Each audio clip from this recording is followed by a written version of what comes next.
Welcome to my channel. Thank you for watching, liking, sharing and subscribing. I hope you enjoyed today's insights in this reading. It's a general reading, so take what works for you. I have shuffled and laid out the cards, so let's get going. I deal with the 12 houses of the zodiac, and the cards that appear in each house give an indication of the energies at this time. So in the first house you have Sagittarius IC, and this is indicating the energies which are going to be affecting your physical appearance and your body language, how you are projecting yourself to others, your personality, and just how you are being received by others in general. Physical body, your actual physical body. So with Sagittarius in there, it's indicating that you're requiring quite a bit of freedom of self-expression, and you may be feeling quite restless in your body, and you want to move your body, you want to get out, you want to start exploring. Sagittarius is quite an adventurous sign, so you may feel you are a Leo, so you're going to be you are quite bold and outgoing in any case, but it's going to be highlighted at this time. When it comes to how you project yourself, you're going to come across as freedom-loving, independent, curious, adventurous, and all of those things. You may want to start a new physical regime of some kind. You may just be wanting to shift things a bit, get out and about. And it could also be the way you are projecting yourself. Just bear in mind that with Sagittarius, they say what they think, whether it hurts somebody or not. Often they put their foot in their mouth. So just monitor that. By all means, harness the wonderful, lovely outgoing energies of Sagittarius, and bring that into your life. Just be aware that how you speak out, maybe just temper your words a little bit, and harness all the lovely qualities of Sagittarius, which is they love going out, they're enjoying themselves, they're sporty, they're outgoing, it's very social, definitely the most social sign of the zodiac. So just be aware that sometimes they can actually just say what they think and not actually ponder the circumstances too much. Then in the second house you have Taurus. This is a very grounded, earthy sign, and it's a good sign to be having in your second house, which is the house of money, your self-worth, your values, and your ownership, whatever you might be owning. It's something that you want to purchase, your property, your land, and it can also be just possessions in general, whatever is beautiful to you and you desire it. That all falls under the second house. So it's income, your money. So you may want to just be thinking a bit about your current situation and your money, how it's coming in, how you are actually squirreling it away. Are you putting it in savings? Are you going to, create a stable foundation? Because Taurians are superior at that. They really are. They work hard. And they gather their money, but they make sure that they've got money put aside for a rainy day. They like balance, they like stability, they don't like a lot of change. And in fact, being a Leo, you won't like change too much either. So make sure that your all those areas I've mentioned, your money coming in, your income, your values, and your self-worth is harnessing the best of Taurus, which is earthy, grounded, and balanced, and something put away for a rainy day. And they also love luxuries. You also like luxuries. So just be careful when it comes to purchases and things that you don't go overboard. This is about creating financial stability and feeling that your values are, you've got your values, they're grounded, they're stable, and that they're working for you. Then in the third house, you have Virgo. I analyze. This is another earth sign, and it's ruled by Mercury as well. So third house is all to do with communication of all kinds, and that can be verbal, written, it can be contracts, it can be social media, what you're posting, all forms of communication, including body language, It's also siblings, your siblings within your family, communication with them. And it's also short journeys, small trips. So it's a very detailed sign. They sift, they weigh things up. They look at everything in great detail. Sometimes you can go overboard and be too fastidious about everything and put a bit of a dampener on a situation. But I feel in this case, because it's appearing in your third house, if you're dealing with contracts of any kind or any kind of documents, just make sure that you're casting an analytical eye over all of that, checking everything. And if you are not able, then give it to somebody who can do that for you, perhaps as a double check. But it's certainly a very analytical sign, and you're required to approach all your communication with detail and clear thinking, and to actually to look at things in a very clear-headed manner. So that's coming up for you in your third house. Then in your fourth house, you have the fire element, which is I desire. So this is a fiery aspect, and it's coming up in your fourth house, which is all to do with your home, your family, your ethnic identity, or your roots, your foundations. And specifically for your home, you may want to change things up there. You may be changing something already, or you may want to change things there. Either you want to redo it on the inside, change the interiors, or you may just be changing home completely. It may be quite a quick change because fire is quick, and it certainly does. It's all encompassing. You may just want to freshen up your home, bring in more fiery colors, the yellows, the oranges, the reds, and so on. And it could also be dealing with issues from your roots and your foundations, perhaps there's something that's come up from the past, something which you need to get clarity on and actually sort out. And this is going to give you the impetus to do that. So it's a very fiery element. It's a take action element, and you can expect some changes there. Then in the fifth house, you have part of fortune, which indicates increase. It covers quite a few things actually, but it's coming up in your fifth house, which is your house of creativity, children, love affairs, romance, having fun, sports, recreation of all kinds, gambling, all of those sort of pleasurable activities.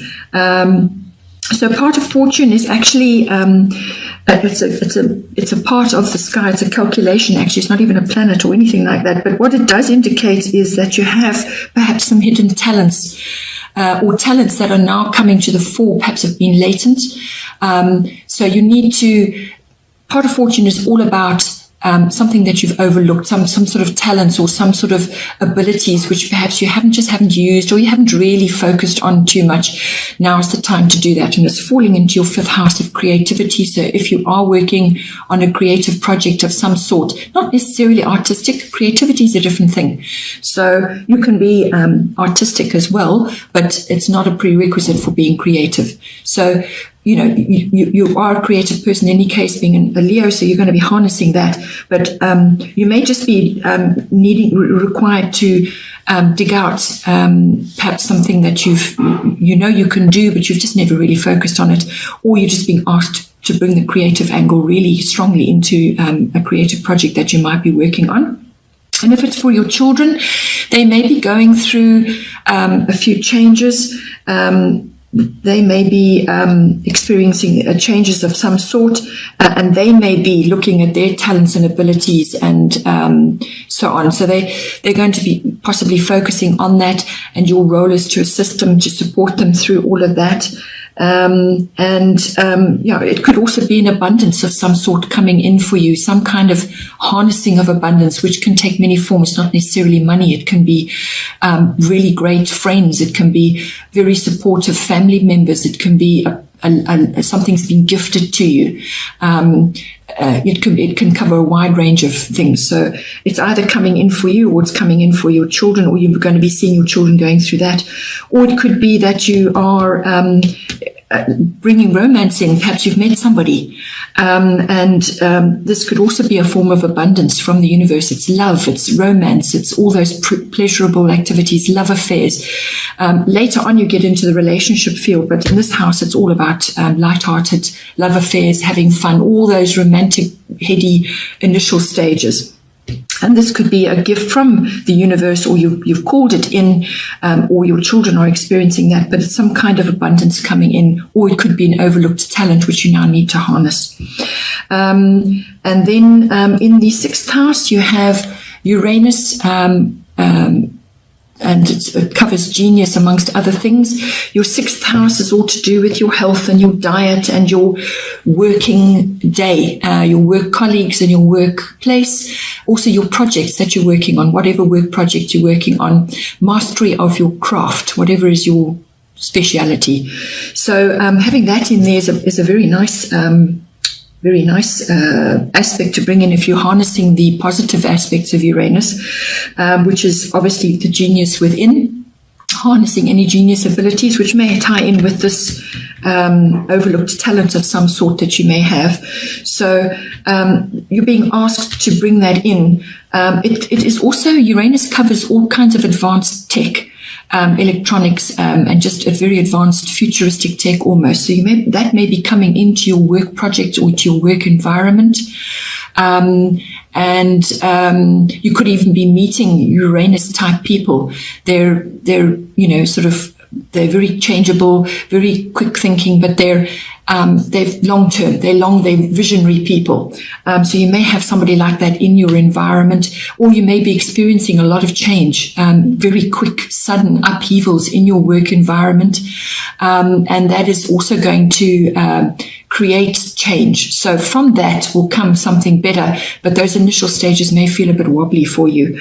But you may just be also having to tackle some kind of project which involves more advanced tech than what you are used to. It could even just be a massive phone upgrade, but when it falls in your sixth house, it's to do with your work colleagues and your workplace and your work projects.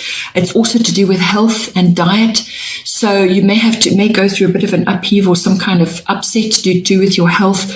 It's very quick. This Uranus strikes like lightning. So you can be doing something 1 minute and the next minute everything's changed. So it also covers the circulatory system, your nervous system, and so on. So if you are overdoing it in the work environment and you're starting to feel frayed around the edges, you may have a sudden shift of some sort, or be compelled to make a very quick, swift change through circumstances. So, examine, look after your health, look at your diet, be fastidious about what you're doing. And if you have to do research on that and actually take to the internet to find working solutions for you, we are all different, we're all unique. So you may want to look at that. It also covers the house of pets as well. So you could be having a few changes to do with pets there as well. Then we have the seventh house, which is Pisces, I believe. This is the house of partnerships of all kinds, whether it's personal, one-on-one, committed relationship between yourself and a partner, or it could be a business partner. It covers all of that. And this is the deeper relationship. So the fifth house covers love affairs, which is the initial stage, and then you move to the actual deeper relationship, committed relationship between two people. So you could be having a bit of a crisis of faith, or you could be asked to have faith. Pisces, I believe, so those elements may be coming into your relationship, or you could be attracting somebody who is quite Piscean in their ways, their characteristics, and the way they are in a relationship. It could be quite a watery sensation. It can be lovely, it can be beautiful, it can be transcendent. Pisces is ruled by Neptune. There's a lot of imagination, a beautiful relating, actually. It could even signify somebody who's incredibly special. It could even be somebody really special in your life with a very deep connection. But there is always the other side of it. You could be involved with somebody who is grappling with perhaps your deeper relationship is a little bit confusing to you, or it's not clear, or there are issues of your relationship which are not clear. You may need to put boundaries in, because Pisces, they go with the flow. It's a water sign, and sometimes they can undo all the work that they've done. So just think about your own personal desires and needs, but you may have to surrender a few things for the greater good of the relationship. And especially if you've got Sagittarius appearing in your first house, this is your opposite of your seventh house. So how you are coming across to others is going to be very Sagittarian, outgoing, freedom loving. You may feel very restless, and yet in this relationship house you've got Pisces, which is all about going with the flow, plumbing the depths, and looking and examining your part in the relationship. Where can you make compromise? Where is it that there's no definition? So you may have to just look at all of that. And this applies obviously to a business partnership as well. But you could also just be required to have a bit of faith. And if this is somebody very special in your life, well, then you have to temper all the other aspects of yourself to best accommodate a higher relating, and not slip into drama and negativity or self-undoing. Then we have in your 8th house, which is Scorpio, I transform. This is in its own house, actually. Scorpio is the 8th house. So if you are involved in a transcendental kind of relationship, or a really deep relationship, which is going through all the Piscean issues, Scorpio, I transform, is going to require of you quite a bit of transformation when it comes to joint finances, anything shared between committed partners, your resources. There's going to be some sort of transformation going on there. Scorpio is all about sex and power and money, and also ego death and rebirth. So if you may have to look at this in a higher aspect when it comes to your deeper relationship. What is actually going on? Get clear about your part in the relationship, and so on, and then you will have clarity when it comes to knowing what to do with all these deeper issues between the committed partners. So if you are not in a relationship, then this is just being a bit, bringing in the finer qualities of Pisces into any relationship that you may want to have. And then also transforming your views about sexuality and about sharing resources. And you may also be attracting a very passionate relationship as well. And also it could be, as I said, some sort of ego death and then transformation. This house also covers, as I said, money, but it's big money. It's things like inheritances, insurance, tax, and investments, other people's money. So you may be working in that environment, and you may be dealing with other people's money, and there's some kind of issue which is going to come to the surface, and it's going to require dealing with. It could also be significant loss or gain. So the death of something and the rebirth of another thing. So just make sure your ducks are in a row. If you're handling other people's money, just make sure your ducks are in a row, and that you're handling things with your feet on the ground and with your integrity intact. But there's definitely transformation of some kind going on there. And that is, it's quite a deep house. There's a lot going on in that house. And all those issues, sex, money, power. You may be wielding a lot of power in a relationship, or your relationships with others, to do with money. And that requires some transformation. You may also, if it's a deeper relationship, there may be hidden at this time. It may not be public knowledge that you're in this relationship. Or something could come out as well to do with any of those issues. Then we have the 9th house, which is Jupiter. And this is all to do with abundance. And this is its own house as well. So a powerful place for it to be sitting. And the 9th house is all to do with international travel, so long distance travel. It's to do with publishing. It's to do with religion, your beliefs.